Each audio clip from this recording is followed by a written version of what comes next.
Thank you and welcome to the show this morning. The topic this morning is youth literacy, and we're fortunate to have with us to talk about youth literacy, Alana McLaughlin.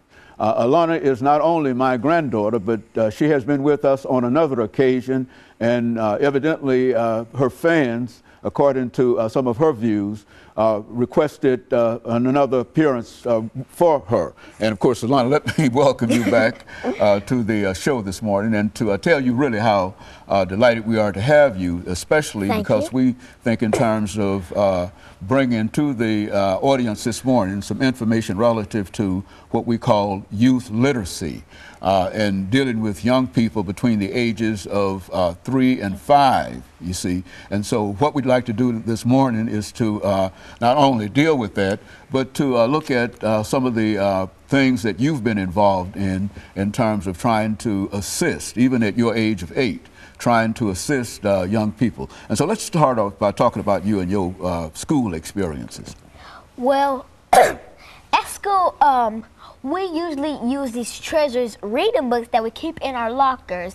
They help us read stories, like for our vocabulary, to learn words such as that. And we use those stories to tell us information such as true non-fiction stories or fiction stories, just to let our imagination spread out or to give us real knowledge on something that we're doing, such as a review test or a reading test. And so you found in your situation now, what grade are you in? I am at 3rd, going on 4th. Going on the 4th grade? After this summer. After this summer, you'll be in the 4th grade. Now, you've been reading, I understand, for quite a number of years. Why don't you tell us something about your own reading experiences? Because what we want you to do is to sort of talk to young people your age or younger about how important it is to read. And I understand that you've been involved with reading for quite a number of years. When did you first start reading? Maybe when I was an itty bitty child. My mother, Cheryl, used to take me to the library, and I'd probably grab a little baby book and I'd sit down and I'd start reading. And then soon I would read it to my mother, and she was just flabbergasted at how I could read at that small age.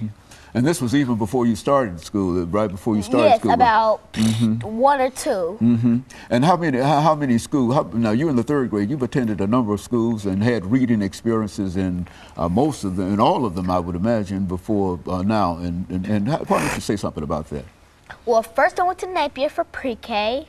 Then for kindergarten and first, I went to Alice Green.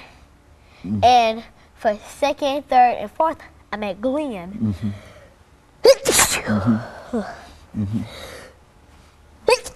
Okay. And so you've been to Alex Green, and now you're at Glenn, I'm sorry. I'm sorry. Okay. And so now you're at Glenn, and what are some of your experiences in terms of your reading now? What level do you read on?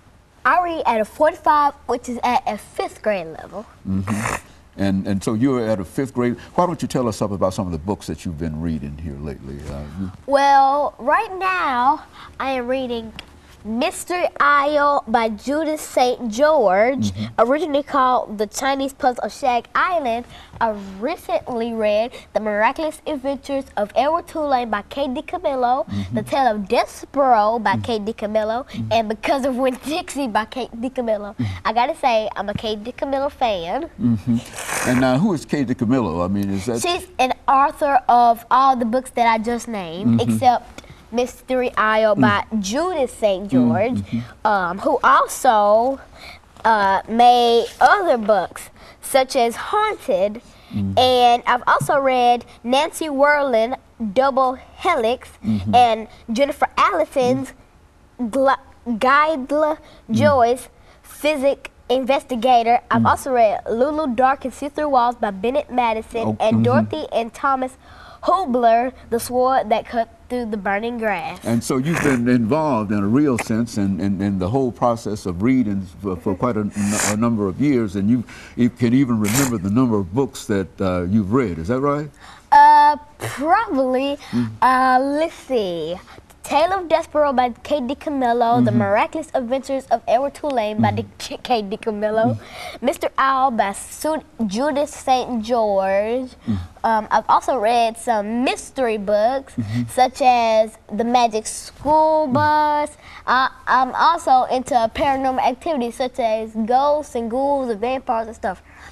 And so over the last 15 seconds here, Alana, and before this second segment, let us think in terms of bringing back some additional information in reference to that.